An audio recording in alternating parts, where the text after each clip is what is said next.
प्यारे विद्यार्थियों, online classes में तुम सबका हार्दिक स्वागत। मैं हूँ जयंती कर शर्मा, हिंदी शिक्षिका, जिला स्कूल भद्रक। जय श्री राम। राम राम विद्यार्थियों, मेरे प्यारे 9वीं कक्षा के विद्यार्थियों को आज डिजिटल लर्निंग क्लासेस में स्वागत है। हम आज एक ऐसे विषय पढ़ेंगे जिसके कवि हैं तुलसीदास जी।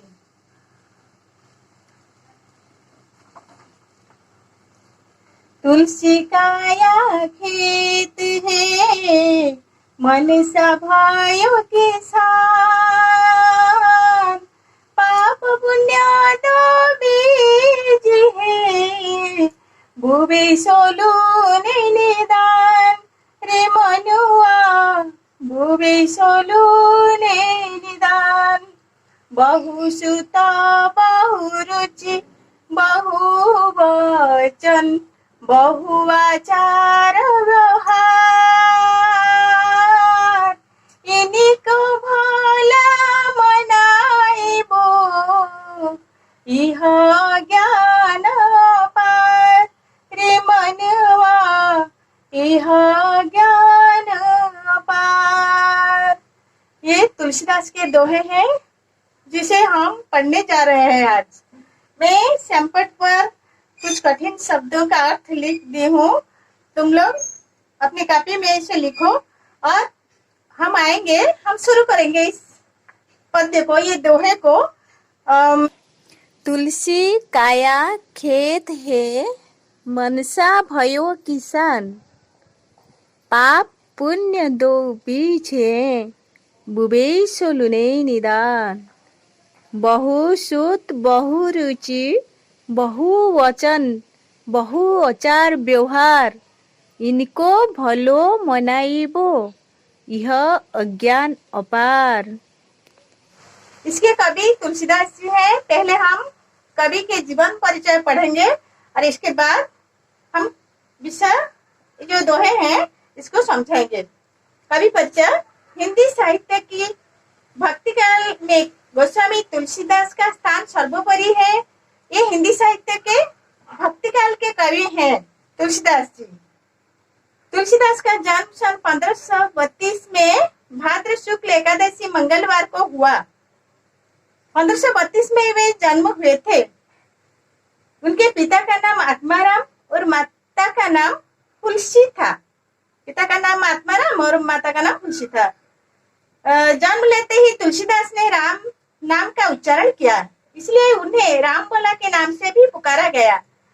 जन्म होते ही वे राम नाम उच्चारण किए, क्योंकि वे जन्म होने समय जब जो जन्म हुए थे वे 5 साल के बच्चे की तरह हुए थे और उनके दांत सब निकल गए थे मुंह में, इसलिए वे राम नाम अच्छे से उच्चारण कर पाते थे।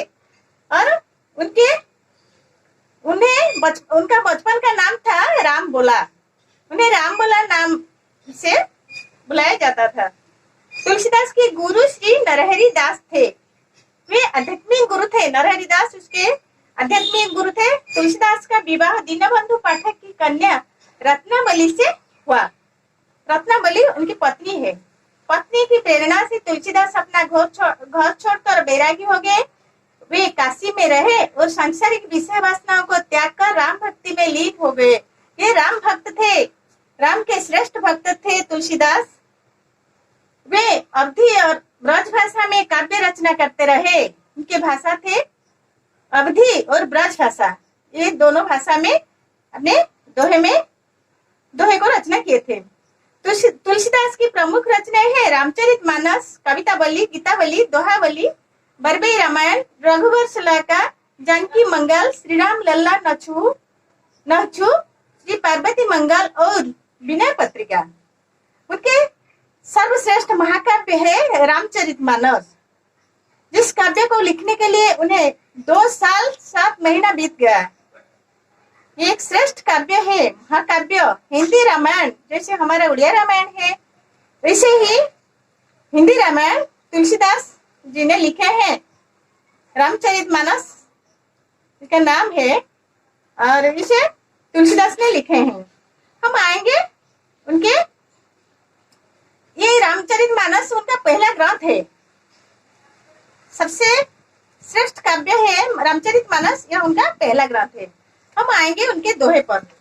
तुलसी काया खेत है, मनसा भयो किसान, पाप पुण्य दो बीच है, बुबई सोलू नहीं निदान। तुलसीदास कह रहे हैं हमारा यह काया क्या है, एक खेत है, कर्म क्षेत्र है। हम इस माया रूपी काया को लेकर यहाँ पधारे हैं, इस संसार में पधारे हैं। मनसा भयो किसान, किसान कौन है, खेत है, किसान की जरूरत है। किसान है हमारा मन, मन किसान है। और क्या चाहिए, खेत, खेत है, किसान है, और क्या चाहिए, दो बीज चाहिए, कुछ बीज चाहिए।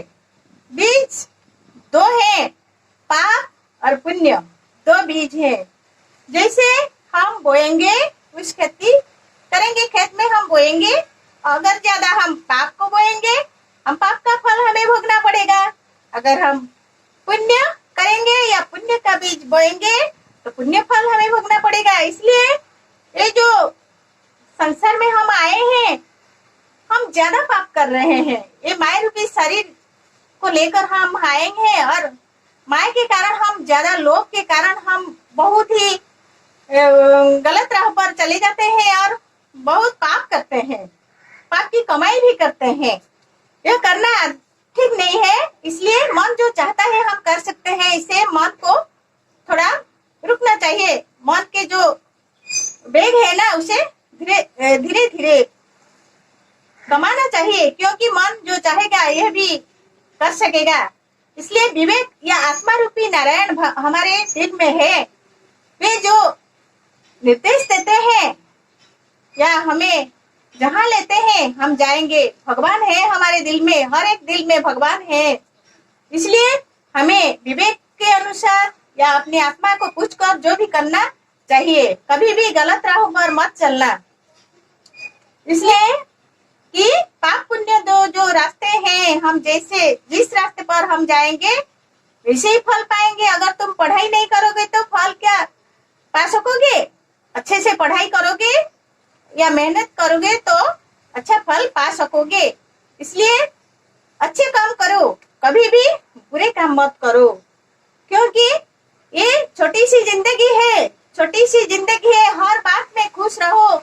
अगर किसके चेहरे सामने ना हो तो उसकी आवाज में खुश रहो। मैं तुम्हारे पास नहीं हूँ, फिर भी मेरी आवाज तुम्हारे तक पहुँचती है ना नहीं। अगर नहीं पहुंची होगी तो मुझे बोलना, मैं फिर बार बार तुम्हें कोशिश करूंगी समझाने के लिए। इसलिए जिसके चेहरे सामने ना हो, मैं तुम्हारे पास में नहीं हूँ, फिर भी ऑनलाइन में मैं कुछ समझाने चाहती हूँ तुम्हें। इसलिए तुम ध्यान से सुनो और पढ़ो। इसके बाद दूसरा दोहा क्या है, बहुसुत बहुरुचि बहुवचन बहुआचार व्यवहार।